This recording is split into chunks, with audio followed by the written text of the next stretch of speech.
Greetings, I'm at chess.com battling Louison, forgive my pronunciation, rated 2250, and I'm dubbing this the trick or treat game because there's a pretty good trick that he tries to play on me, and I respond in kind at the end game, and I nearly fell for it. So anyway, just starting out here, if you're new to chess, just remember, control the center, develop your minor pieces, and then usually later in the game, your major pieces will come into play, your rook, your queens. Okay, so let's keep going. I love this opening as white, by the way. I love to play this right here. It's one of my favorites. Anyway, so little exchange back and forth. And I want to point out one thing coming up right here. There. This. So, one thing in chess is you shouldn't do an exchange for the sake of just doing an exchange because you don't know what else to do. You should try to look for some kind of an improvement. However, battling a double bishop in the end game is not easy. I feel like when you get to the end game, if your opponent has double bishops, that is very difficult to defeat. So I know this looks bad because it's just an even exchange and it allowed my opponent to get the queen out. So it looks like, and then now that my opponent, it looks like I helped out my opponent. And I did somewhat, but I really didn't feel like battling double bishops in an endgame. So that is why I did that. All right, so a little bit of a pin on here, but it's not going to amount to a whole lot. But one thing in chess is, you see this D file is open. There's no pawns on it, so I want to own it. This file here, the C file, is semi-open because there's only one pawn on it. So it's good that I own that. So when you don't know what to do, start looking for things like that. Okay, so I'm wanting to get that bishop out of there, and we're about to hit the exchange. I like, oh gosh, hang on.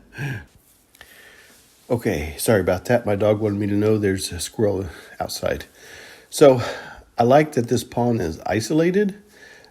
That's great, except for it's in my territory.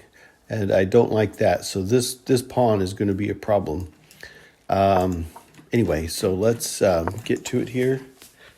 And, of course, every time I hit record, my dogs are going crazy. If you're familiar with my automotive channel, then you already know this because, anyway. All right, so now my opponent owns this open E file, and I do not. So I don't like that. And this pawn is coming down here. So I've got a lot to deal with, hoping to do an exchange here, and we do.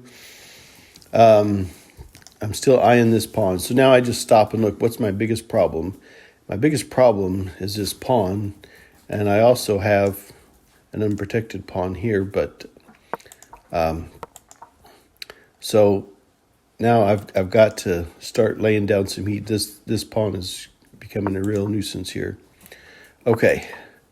So here, I really thought it would be take, but that's not what happened.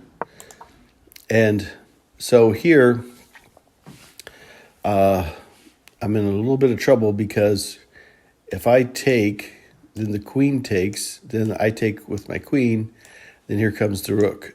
And now in the end game, my opponent has a rook, one major piece, and I have no pieces, only pawns. So I've got to get the king in the action. This is where it all comes down to, is in the end game, you've got to get your king in the center of the board and moving, even if it costs you a pawn like it just did me. So I'll show you something because I get the pawn back. Okay. So a little exchange. Now, if I would have took with my king, then I would have set in some bad things in motion. So I took with the queen. Now I'm in check. I get out of check. Ugh. just lost a pawn. But here's what I'm thinking. If I do this, the reason why I did that queen exchange is because my king is now in the center of the board, nearly, and my opponent's is not. And when you want to promote a pawn, you want to get your king on top of your pawn. And that's one thing that I can do more easily than my opponent. And so that's why I went this route.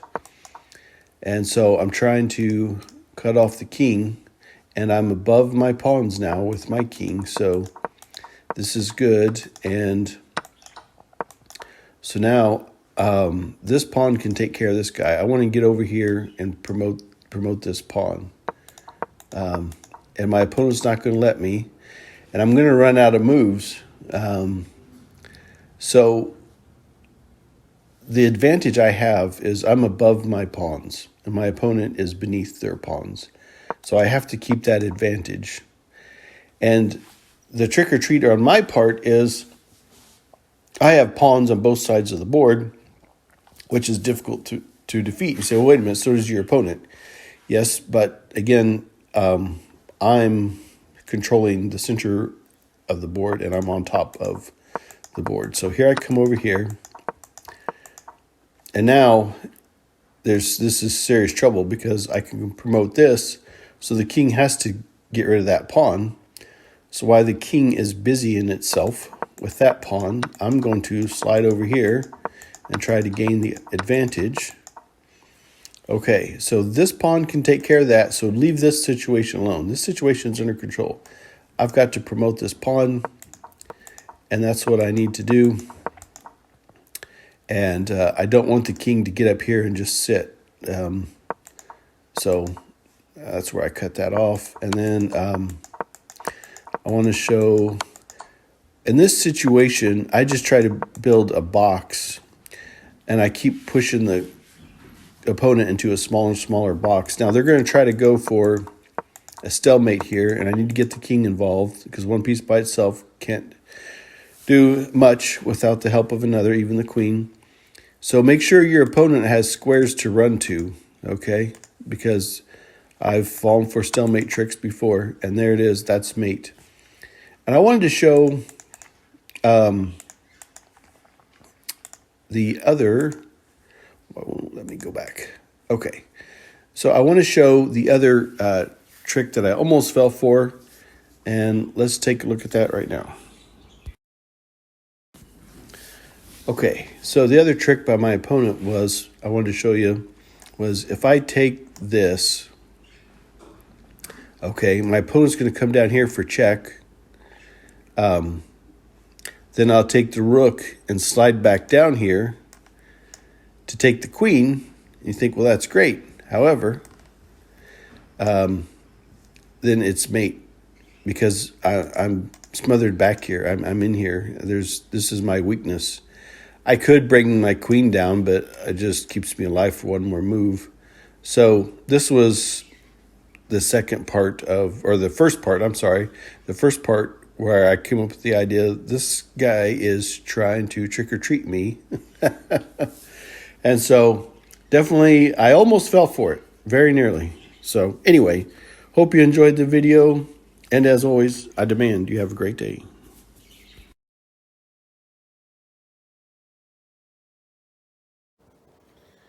All right, let's see what was so important that it couldn't wait. Chip, what was so important that it couldn't wait until I was done? What is it, buddy? What? What, now you've moved on to something else? Don't even care? There was a squirrel outside, wasn't there? I don't know.